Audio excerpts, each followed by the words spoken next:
Hello everyone and welcome to this, our first episode of the Philosophy in the Wild podcast. I'm here with my I Can't Even Mo.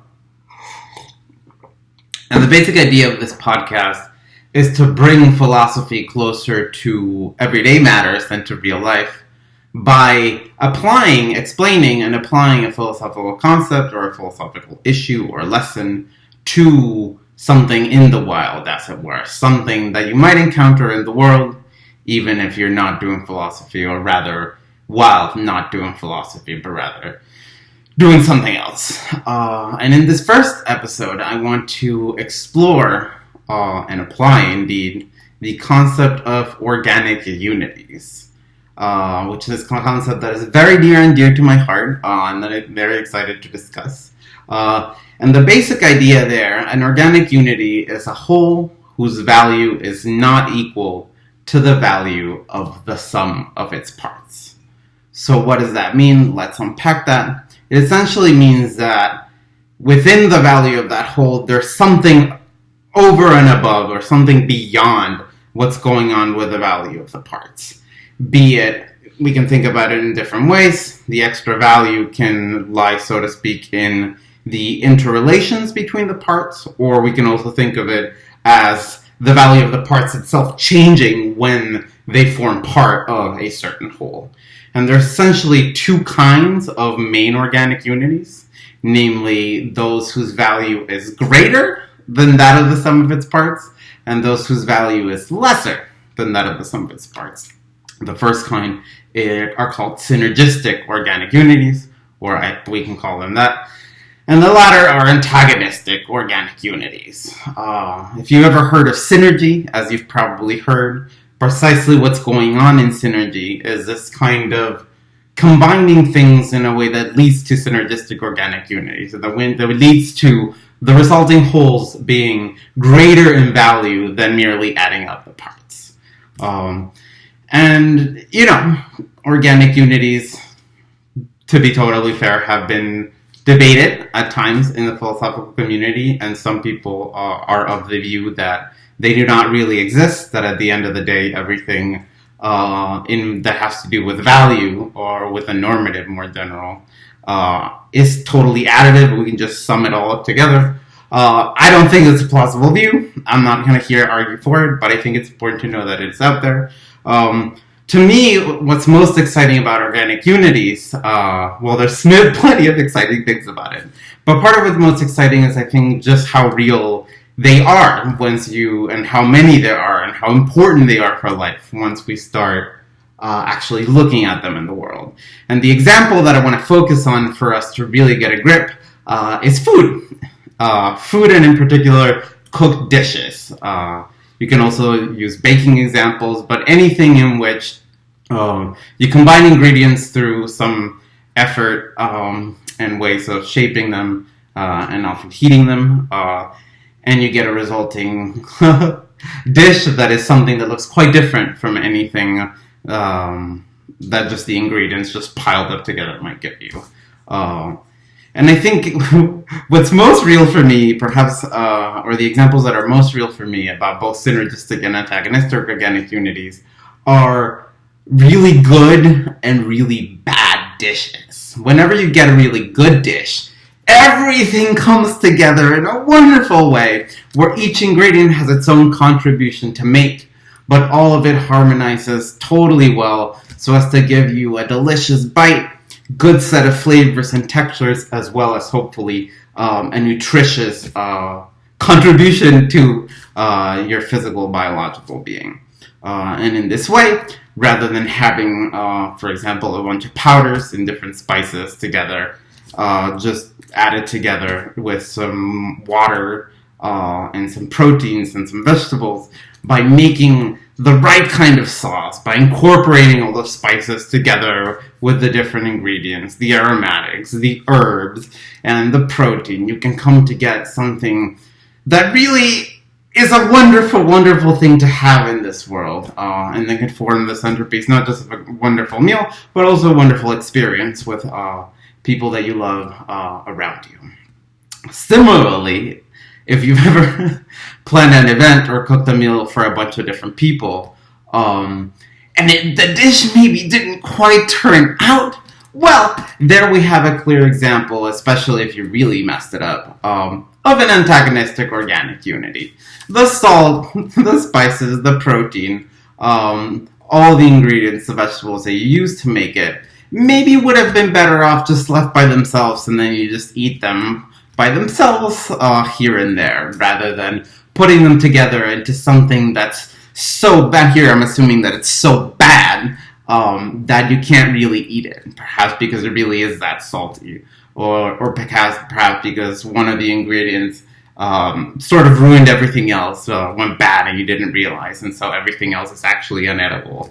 But there's different ways of combining things then we can see in food that can make them sort of really unlock enormous and incredible possibilities and value when the dishes really do come together. As opposed to when a dish is completely ruined and you might as well not have actually made it, because what you made is not as good as simply having the ingredients lying around unincorporated. And so there we have, I think, clear examples. For more concrete ones, think of your own favorite dish. I really like spaghetti and meatballs, but when there's cheese or some sort of cream to balance out the acidity of the tomato, I really don't like it when it has none of that. But precisely the reason why, for me, it's so important that that be there is because the tomato gets softened, and its acidic contribution, together with all the spices, is softened in a delicious way when you add a little bit of cream, a little bit of cheese, allowing you to better enjoy it and consume it without as much. Also, in my own experience, I get a lot of heartburn sometimes of the acidic burn of the tomato. And you get an actual softening of the acidity, and you also get a little bit of balancing out of that tomato tanginess, a little bit of fattiness, providing a more well-rounded flavor. And that, for me, is a great example of a wonderful synergy between, in particular, ingredients. In here, the whole that is spaghetti and meatballs, namely cooked in a certain way, namely between cheese or cream and the tomato, as it gets well incorporated into the sauce when you cook it well. And so, I think by looking at food, and all kinds of examples come to mind, dishes such as curry, think of soups, all of that, think of broths, all of that, I think, give us very good reason and many examples. We can get a whole catalog of organic unities going, synergistic ones, of when things go well, things go together.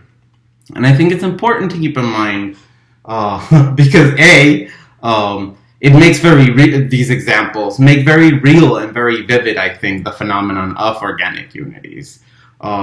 And it allows us to draw, I think, certain important lessons about ethics, about thinking how to live, about thinking about how to improve, how to be better people, how to contribute more towards the world, but also more generally how to have better lives, how to maybe start building a truly good life. And in particular, in living like in cooking, we live in a world where, in a quite precise sense, we are faced with all kinds of complexity. And this is complexity in a technical notion, in the sense that there's all kinds of different factors that interact in all kinds of different ways in order to give us the kinds of results that we get in, for example, the way markets work, but also the way our own bodies and the way biological organisms work. This kind of complexity is all over the place, and it makes things quite intractable and I think hard to predict. And it's important to be humble because of that in the face of the complexity that we face. And not only do we face complexity, we also face the reality of imperfect control over our environment, even our immediate environment. And I want to suggest to you that we can push this focus on cooking and ethics and draw a lesson, because so too, like in life, the kitchen is a place where there's all kinds of complex interactions going on because of the chemical reactions, because of the background temperature and humidity. Sometimes things just totally don't work out because of some unexpected factor that you didn't consider. And that is a hallmark of complexity.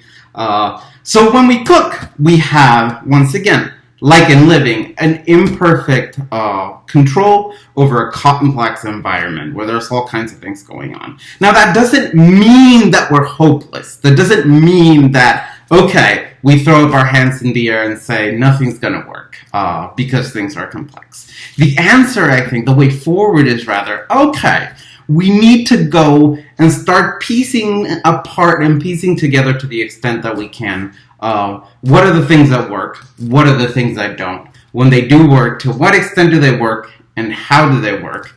And when is it that they stop working?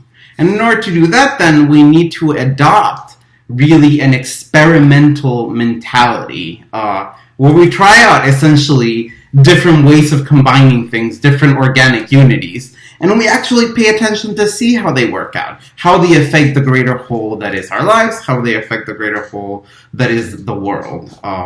And by so doing, we can start to see, okay, what are the kinds of wholes, what are the kinds of organic unities that we can build in our lives, just like we can build in the kitchen, like when you start building a roux, in order to, by mixing certain ingredients in order to have it as a good base, but to make something even more complex like a sauce. What are the kinds of sort of suborganic unities that really work, and how do they work, and why do they work? We can start studying those, and we can start implementing and trying to piece ever better lives with more and more synergistic organic unities in this way, just as we try to sort of bring together ever more delicious dishes when we adopt, I think, really an experimental mentality in the kitchen, a kind of test kitchen mentality. Because at the end of the day, yes, we do have to just try out and see what works. We can come up with interesting hypotheses about what might work and what doesn't, but we always have to test them. And we always have to see what actually works, to what extent does it work. But in so doing, I think, we really, if we take seriously this lesson, and we really take, once again, this sort of analogy between ethics and cooking, and we adopt the test kitchen mentality, it's really just a lot more about the process than it is about getting any particular really good outcome, or about reaching a certain state where, okay, you got your ideal condition and then it's over. Time and time again, all kinds of philosophy and all kinds of psychological and sociological research into well-being and into happiness returns the lesson that, look, if you really want to have a good life, you really got to realize that it's not just about the outcome, but it really is about the process, perhaps more precisely, in fact. It really is about the journey, about continually doing it right, but also continually enjoying that journey. And in order to do that, we really got to adopt, yes, a curious and inquisitive mentality so that we can try and come up, okay, what really works, but really also an experimental mentality. And one that's humble in the face of the fact that things are really complex, and often there's all kinds of interactions that we're not aware of, some of which might totally screw us over. But once we do, and once we really take it to heart that, hey, sometimes we can literally do everything that's available to us right, and things won't work out, that's okay. Just like in the kitchen, you might be able to do something weird with the leftovers, or maybe just throw it out if it really doesn't work and just do something else, but don't stress out about it. Instead, learn what was it that didn't work out with it, moving on from that particular project. In life, too, we have to accept there are failures that are going to be had. All that's left to do sometimes is to learn what we can about why it is that things unexpectedly didn't work out as we move on. But notice that by doing so, and by really embracing this, it's a journey mentality. It's about the process. What you end up building is a kind of organic unity. That is your evolving life, where you take up, you incorporate everything that happens to you in a way that leads to your life becoming better, to your building these kinds of synergies. And so I think if we spell out the concept of organic unities by means of cooking and by means of dishes as we have, I think we can get a powerful way of thinking about the way value actually works in a complex world, one that can therefore inform how it is that we undertake and should undertake are thinking about and going about trying to improve our lives.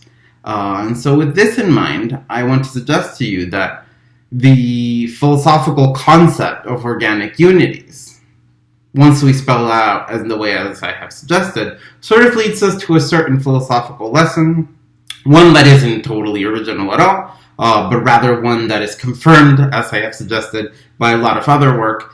But the lesson then that we can yield is that, look, true success in life, true happiness, doing things well, having a good life, however you want to think about it, it really involves focusing in ways that are importantly dynamically. It involves focusing not just on bringing particular outcomes, not just in reaching a particular state and just staying there or thinking, okay, once I have that, then I got it all and I don't worry about it. No, it really is about the process. It really is about your evolving life and the way in which you build it, the way in which you incorporate all the different kinds of things that happen to you, including both your successes and your failures. And it's about being smart as you go through life and learning what you can about what it is that really works for you in your life in particular as you live the world in your own particular position. And in doing so, we can sort of be wiser about how it is that we're trying to live, how it is that we're trying to improve by building really organic unities. And really the big organic unity, perhaps, that ends up being your evolving life in the world. And so with this lesson in mind, I want to sort of close this episode by issuing a philosophical challenge for the week that sort of takes this philosophical lesson to heart and actually seeks to apply it in our lives so as not just to be able to say the words, the philosophical words, but rather actually have those words shape our lives in a way that is positive, in a way that is lasting. And so I want to offer to you the particular challenge of trying something new with the mindset of trying to build a new organic unity or to tweak an organic unity in your life. And to really keeping track of that, how this works out. And seeing if it actually does have a significant impact in your life. Seeing if, as it were, it moves the right needles for you and what you think you ought to be doing to have a better life. And this can be anything such as tweaking a little bit of a routine, a little part of the routine. Or it can be something big like trying out something completely new, like in terms of something to do during a break. Or it can be something like trying to running out of ideas here, I suppose. But it can be something as simple as trying something different for breakfast, for example. But really keeping track, in a notebook of how it is that worked out, and seeing, really looking to do it to an eye as to whether this is really contributing in a way that is different in comparison to the different whole that you had in your life. And in doing so, you'll be able to keep track of whether an organic unity that is better or worse than the one that you currently got can be built by changing things in a particular way. And if it doesn't work out, and in general, if at any point you find yourself failing in whatever way you might think of in the world or in your life during this next week, I think another part of the philosophical challenge I want to issue is to really once again keep in mind and bring to bear in particular in a way that actually affects your emotions, your feelings, and your actions. Bring to bear whenever something goes wrong this mentality of it's about the process, it's about the journey. And with that in mind, try to figure out if by doing so you can actually gain a little bit more perspective and look to, okay, things haven't gone well. What is it that we can do with this material in order to get the best out of it, in order to become wiser, better informed, in order to be able to do better in the future, and maybe how it is that we can salvage whatever is left of whatever that it is that didn't go our way for whatever reason, maybe something that we messed up. And in doing so, we'll be using the philosophical lesson that we distilled by applying a philosophical concept to something in the wild in order to actually improve our lives for the better. With that in mind, thank you for watching, and I hope you have an amazing rest of the day. Take care.